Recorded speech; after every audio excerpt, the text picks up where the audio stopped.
Of course, he said gloomily, it is one of those pharisaical cruelties of which only such heartless men are capable.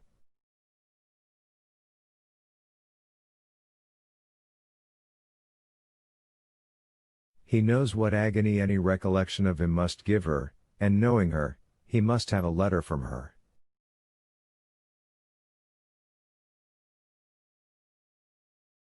I can understand that it is agony to her. But the matter is of such importance, that one must underscore passer par-dessus toutes ces finesses de sentiment.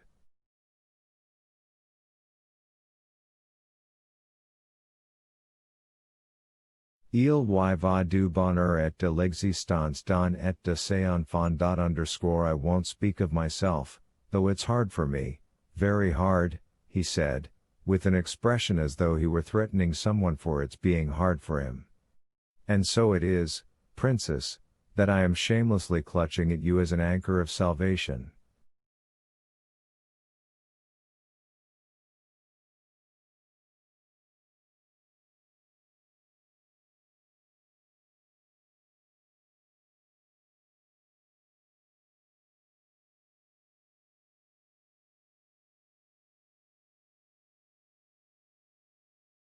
Help me to persuade her to write to him and ask for a divorce. Yes, of course, Darya Alexandrovna said dreamily, as she vividly recalled her last interview with Alexei Alexandrovich. Yes, of course, she repeated with decision, thinking of Anna.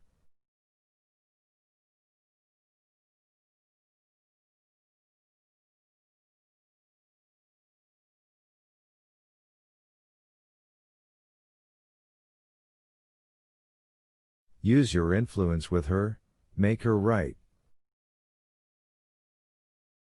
I don't like I'm almost unable to speak about this to her. Very well, I will talk to her. But how is it she does not think of it herself? Said Darya Alexandrovna, and for some reason she suddenly at that point recalled Anna's strange new habit of half closing her eyes.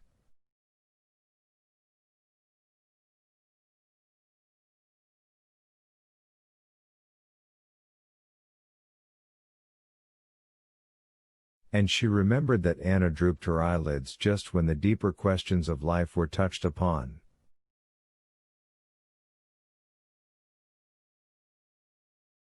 Just as though she half shut her eyes to her own life, so as not to see everything, thought Dolly. Yes, indeed, for my own sake and for hers I will talk to her, Dolly said in reply to his look of gratitude.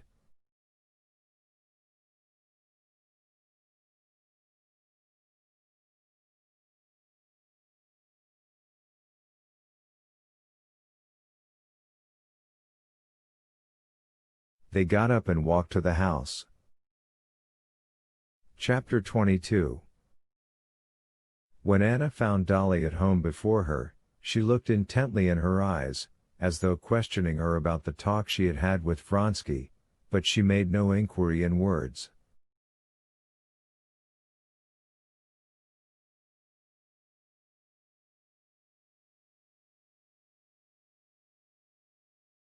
I believe it's dinner time, she said. We've not seen each other at all yet.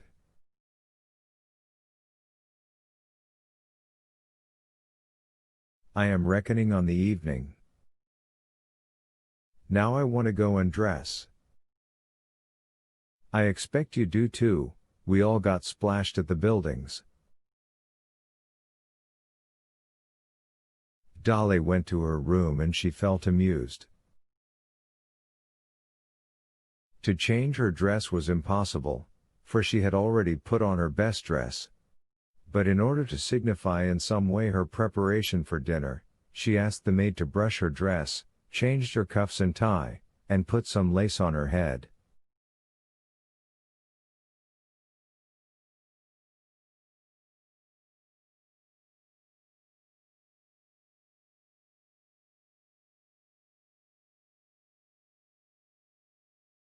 This is all I can do, she said with a smile to Anna, who came in to her in a third dress, again of extreme simplicity.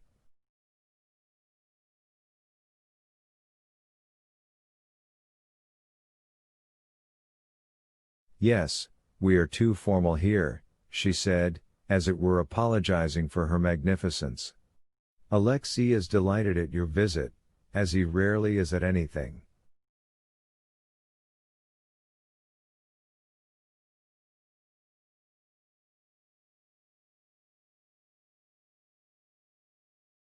"He has completely lost his heart to you," she added. "You're not tired?"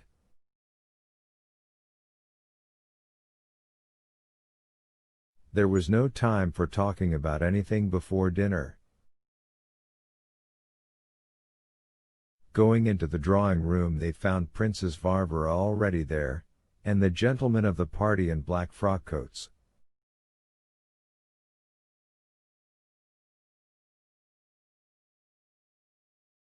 The architect wore a swallowtail coat. Vronsky presented the doctor and the steward to his guest. The architect he had already introduced to her at the hospital. A stout butler, resplendent with a smoothly shaven round chin and a starched white cravat, announced that dinner was ready, and the ladies got up.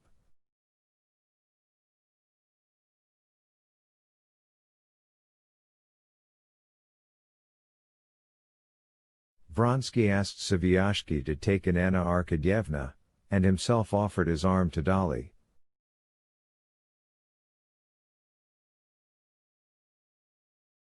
Veslovsky was before Tushkevich in offering his arm to Princess Varvara, so that Tushkevich with the steward and the doctor walked in alone.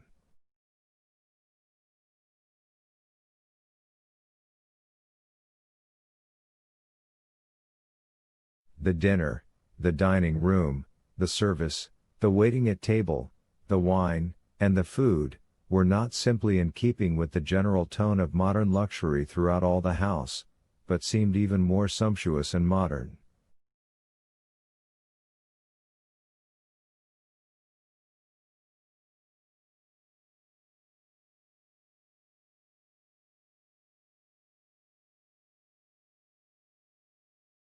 Darya Alexandrovna watched this luxury which was novel to her, and as a good housekeeper used to managing a household, although she never dreamed of adapting anything she saw to her own household, as it was all in a style of luxury far above her own manner of living, she could not help scrutinizing every detail, and wondering how and by whom it was all done.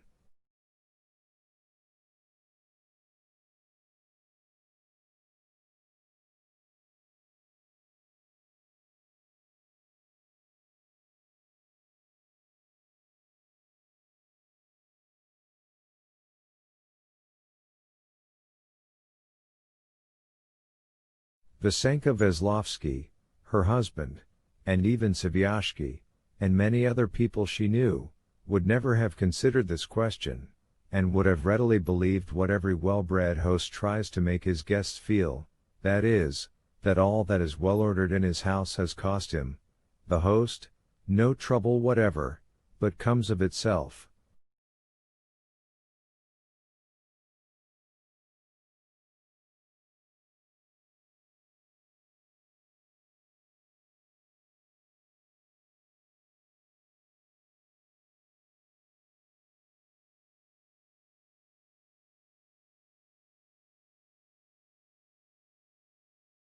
Darya Alexandrovna was well aware that even porridge for the children's breakfast does not come of itself, and that therefore, where so complicated and magnificent a style of luxury was maintained, someone must give earnest attention to its organization.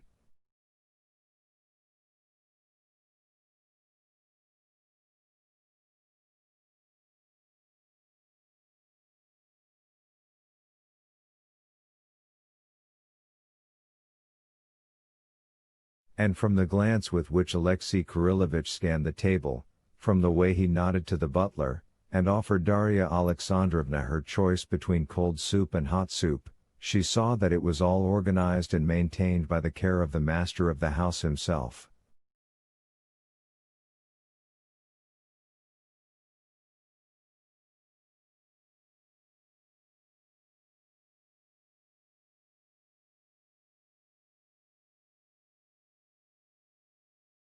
It was evident that it all rested no more upon Anna than upon Veslovsky.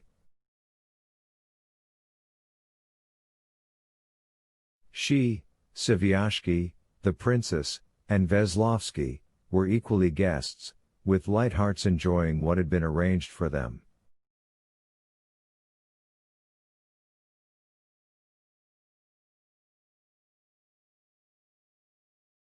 Anna was the hostess only in conducting the conversation.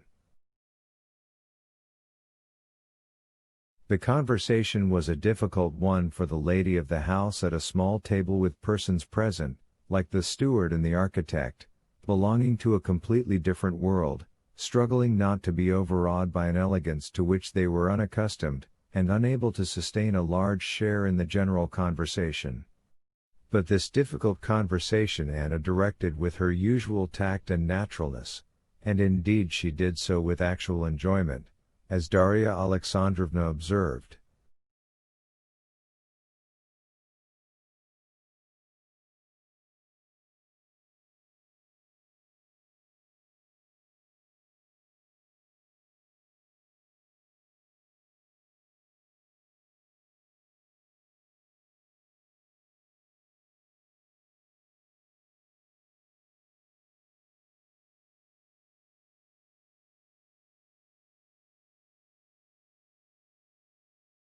The conversation began about the road Tushkevich and Veslovsky had taken alone together in the boat, and Tushkevich began describing the last boat races in Petersburg at the yacht club.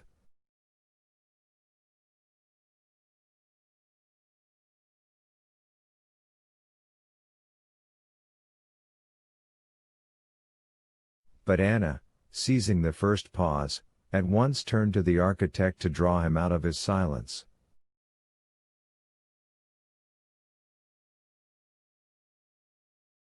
Nikolai Ivanitch was struck, she said, meaning Sviashky, at the progress the new building had made since he was here last, but I am there every day, and every day I wonder at the rate at which it grows.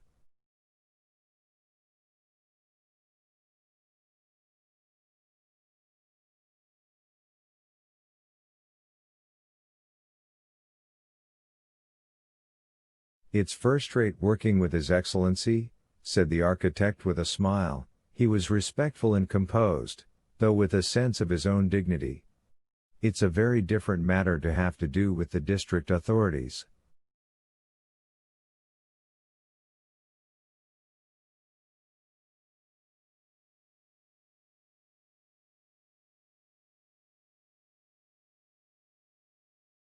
Where one would have to write out sheaves of papers, here I call upon the Count, and in 3 words we settle the business.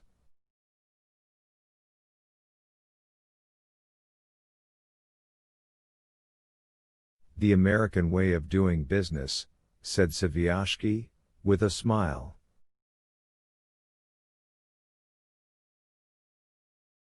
Yes, there they build in a rational fashion. The conversation passed to the misuse of political power in the United States, but Anna quickly brought it round to another topic, so as to draw the steward in to talk.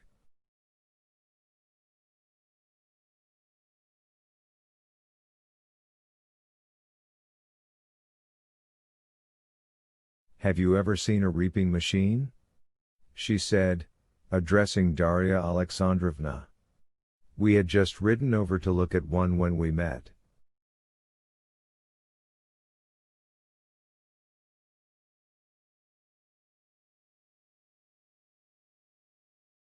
It's the first time I ever saw one.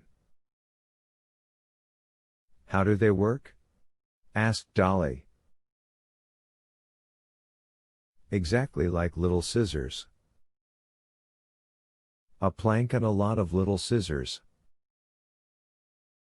Like this?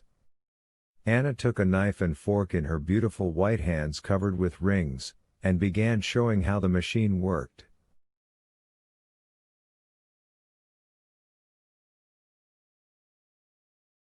It was clear that she saw nothing would be understood from her explanation, but aware that her talk was pleasant and her hands beautiful, she went on explaining.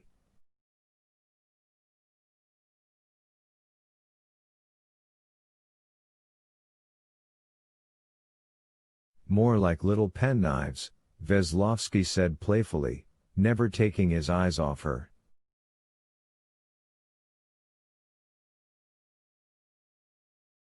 Anna gave a just perceptible smile, but made no answer.